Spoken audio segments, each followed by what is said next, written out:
कैसे तैयार हुआ। हम उन 6 बड़े नक्शा नवीसों के काम को देखेंगे जिन्होंने मिलकर हिंदी साहित्य की ये दुनिया रची है।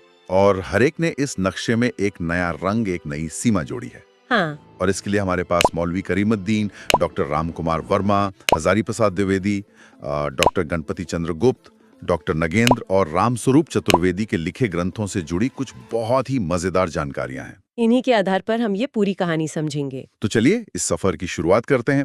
सबसे पहले चलते हैं उस जमाने में जब नक्शे पर पहली लकीर खींची गई। साल था 1848 और किताब थी मौलवी करीमुद्दीन की तज़किराए शोराए हिंदी, जिसे दिल्ली कॉलेज ने प्रकाशित किया था। हाँ, ये एक शुरुआती कदम था, लेकिन इसमें एक बहुत ही चौंकाने वाली बात है। हमारे स्रोतों के मुताबिक इस किताब में कुल 1004 कवियों का जिक्र था। 1000 से ज्यादा? अरे वाह! हाँ, बहुत बड़ी संख्या है उस जमाने के हिसाब से।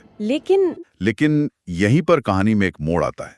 उन 1004 में से सिर्फ 62 कवि ऐसे थे जिन्हें आज हम हिंदी का कवि मानते हैं। एक मिनट, क्या 1000 में से सिर्फ 62?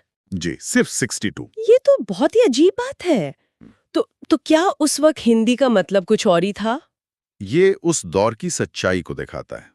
उस समय हिंदी और उर्दू के बीच की जो दीवार थी ना, वो उतनी ऊंची और मोटी नहीं थी जितनी आज हमें लगती है। अच्छा। भाषा एक बहती हुई नदी की तरह थी और करीमुद्दीन साहब उस मिली-जुली धारा के कवियों को दर्ज कर रहे थे। हिंदी शब्द का इस्तेमाल आज के अर्थ में नहीं हो रहा था। ये तो अपने आप में एक बहुत बड़ी सीख है। तो फिर इस किताब का असली योगदान क्या माना गया, अगर इसमें हिंदी कवि इतने कम थे तो? उनका सबसे बड़ा और उस समय के लिए मैं कहूँगा क्रांतिकारी योगदान था कालक्रम। क्रोनोलॉजी। हाँ, क्रोनोलॉजी। उनसे पहले लोग बस कवियों के नाम गिना देते थे। करीमुद्दीन पहले इंसान थे जिन्होंने कहा, नहीं, पहले कौन आया और बाद में कौन आया, इस क्रम का ध्यान रखना जरूरी है। तो उन्होंने टाइमलाइन बनाई। हाँ, हालांकि उन्होंने आदिकाल या भक्ति काल जैसे नाम नहीं दिए, पर सिर्फ कवियों को एक टाइमलाइन पर रख देना ही उस वक्त एक बहुत बड़ी छलांग थी। कह सकते हैं कि उन्होंने नक्शा बनाने के लिए जमीन साफ करके पहली ईंट रखी। समझ गई। तो करीमुद्दीन ने बस एक सूची बनाई, एक टाइमलाइन खींच दी। लेकिन एक सूखी टाइमलाइन में जान कौन फूंकेगा, उसमें रस कौन घोलेगा? शायद इसके लिए एक इतिहासकार नहीं बल्कि एक कवि की ही जरूरत थी। और यहीं 1938 में लगभग 90 साल बाद मंच पर आते हैं डॉक्टर राम कुमार वर्मा। उनकी किताब का नाम था हिंदी साहित्य का आलोचनात्मक इतिहास। और जैसा कि आपने कहा, वर्मा जी खुद एक बहुत बड़े छायावादी कवि थे और ये बात उनके काम में साफ झलकती है। कैसे? मतलब क्या उन्होंने इतिहास को कविताओं में लिखा था? नहीं, कविताओं में तो नहीं, लेकिन उनकी भाषा में एक काव्यात्मक प्रवाह था। उन्होंने इतिहास को तथ्यों का एक बोझिल ढेर बनाने की जगह एक दिलचस्प कहानी की तरह पेश किया। उनकी भाषा इतनी आकर्षक थी कि पाठक उसमें बहता चला जाता था। लेकिन उनकी इस खूबसूरत इमारत में एक बहुत बड़ी कमी थी। वो क्या थी? ये इमारत अधूरी थी। अधूरी? हाँ, उन्होंने 693 ईस्वी से शुरू करके 1693 ईस्वी तक का ही इतिहास लिखा। मतलब आदिकाल और भक्तिकाल तो लिख दिया, लेकिन उसके आगे का हिस्सा वो कभी पूरा ही नहीं कर पाए। तो अगर उनका इतिहास अधूरा था, तो फिर आज हम उन्हें याद क्यों करते हैं? मतलब उस अधूरे काम में भी कुछ ऐसा था जो हमेशा के लिए टिक गया। हाँ, बिल्कुल। उन्होंने कुछ ऐसे काम किए जो आज भी हमारी जुबान पर हैं। जैसे हम आज बड़ी आसानी से संत काव्य और सूफी काव्य कह देते हैं ना। हाँ। ये नाम डॉक्टर राम कुमार वर्मा की ही देन है। इससे पहले इन्हें निर्गुण ज्ञानाश्रयी शाखा और निर्गुण प्रेमाश्रयी शाखा जैसे भारी भरकम नामों से जाना जाता था। ओह, तो उन्होंने इसे सरल बनाया। हाँ, सरल और सुंदर नाम दिए जो इतने सटीक बैठे कि हमेशा के लिए स्थापित हो गए। वाह!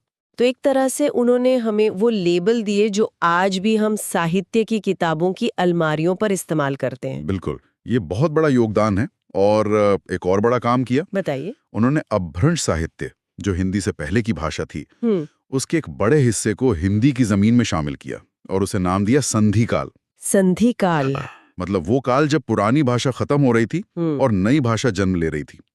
इसी आधार पर उन्होंने आदिकाल को एक नया ज्यादा विस्तृत नाम दिया, संधि काल एवं चारण काल। वर्मा जी ने इतिहास को काव्यात्मक तो बनाया, लेकिन अधूरा छोड़ दिया। पर साहित्य तो एक बहती नदी है ना? बिल्कुल। उसकी धारा कहाँ से आती है, किन किन परंपराओं से मिलकर बनती है?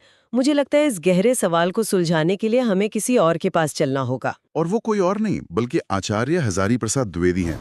द्विवेदी जी का अंदाज बिल्कुल अलग था। वो एक बड़ी किताब लिखने की बजाय एक एक पुरातत्वविद की तरह थे जो धीरे धीरे खुदाई करके पुरानी सभ्यताओं को खोज निकालता है। अच्छा। उन्होंने मुकम्मल इतिहास नहीं लिखा, बल्कि 3 बहुत अहम किताबें लिखी जो मिलकर उनकी सोच को बताती हैं।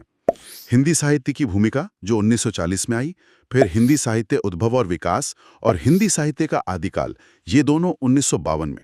तो उनकी खोज का मुख्य सिद्धांत क्या था? वो क्या ढूंढ रहे थे? उनका जो मूल मंत्र था ना, वो था परंपरा का विकास। परंपरा का विकास। हाँ, वो मानते थे कि साहित्य में कुछ भी अचानक शून्य से पैदा नहीं होता। हर नई चीज की जड़ें सदियों पुरानी परंपराओं में छिपी होती हैं। अगर हमें कबीर को समझना है तो हमें उन संतों और सिद्धों को समझना होगा जो कबीर से सैकड़ों साल पहले हुए थे। ये एक बहुत गहरी और नई दृष्टि थी। मतलब वो कह रहे थे कि अगर आपको आज का पेड़ समझना है तो सिर्फ उसके फल और पत्ते मत देखो, जमीन के अंदर उसकी जड़ों को देखो कि वो कहाँ तक फैली हैं। एकदम सही। इसका सबसे बेहतरीन उदाहरण है भक्ति काल के उदय की उनकी व्याख्या। हम्म। उनसे पहले कई लोग ये मानते थे कि भक्ति आंदोलन इस्लामी आक्रमण की प्रतिक्रिया में पैदा हुआ। द्विवेदी जी ने इस बात को चुनौती दी। उन्होंने कहा, नहीं, भक्ति की धारा तो भारत में हजारों साल से बह रही थी। हाँ।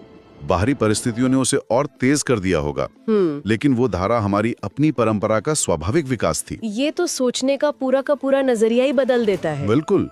इसी तरह उन्होंने हिंदी के सूफी काव्य को सिर्फ ईरान की परंपरा से नहीं जोड़ा, बल्कि उसे संस्कृत, प्राकृत और अपभ्रंश की भारतीय प्रेम कहानियों की परंपरा से जोड़कर दिखाया। और उनकी जो किताब है हिंदी साहित्य की भूमिका, जी, उसके पीछे भी कोई कहानी है? हाँ, एक रोचक कहानी है। ये असल में उनके लेक्चर्स का संग्रह है जो उन्होंने शांति निकेतन में गैर हिंदी भाषी छात्रों को हिंदी साहित्य समझाने के लिए दिए थे। शायद इसीलिए ये किताब इतनी सरल और स्पष्ट है। तो द्विवेदी जी ने हमें नक्शे की गहराई दी, बताया कि जमीन के नीचे क्या क्या छिपा है। लेकिन जब इतनी सारी परंपराएं और जड़ें मिल जाती हैं तो नक्शा थोड़ा जटिल भी हो जाता है। शायद अब किसी ऐसे इंसान की जरूरत थी जो इस पूरी जानकारी को एक व्यवस्थित, एक वैज्ञानिक ढांचे में ढाल सके। और ये कोशिश की 1965 में डॉक्टर गणपति चंद्र गुप्त ने अपनी किताब हिंदी साहित्य का वैज्ञानिक इतिहास के साथ।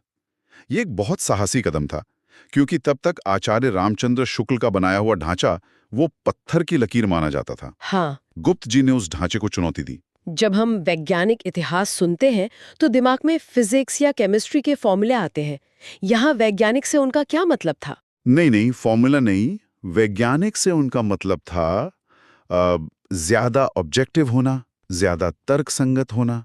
सोचिए, जैसे एक जीव विज्ञानी जानवरों को उनकी विशेषताओं के आधार पर अलग अलग वर्गों में बांटता है ना, स्तनधारी, पक्षी, सरीसृप। हाँ, बिल्कुल वैसे ही गुप्त जी साहित्य को उसकी आंतरिक प्रवृत्तियों के आधार पर बांटना चाहते थे। उन्होंने पूरे इतिहास को धर्म, लोक और राज्य, इन 3 मुख्य धाराओं में देखा, और इसी आधार पर प्रारंभिक काल, मध्यकाल और आधुनिक काल, सिर्फ इन 3 बड़े हिस्सों में बांटा। तो ये एक तरह से साहित्य के डीएनए के आधार पर वर्गीकरण करने की कोशिश थी, न कि उसके बाहरी कपड़ों के आधार पर। आप ऐसा कह सकती हैं।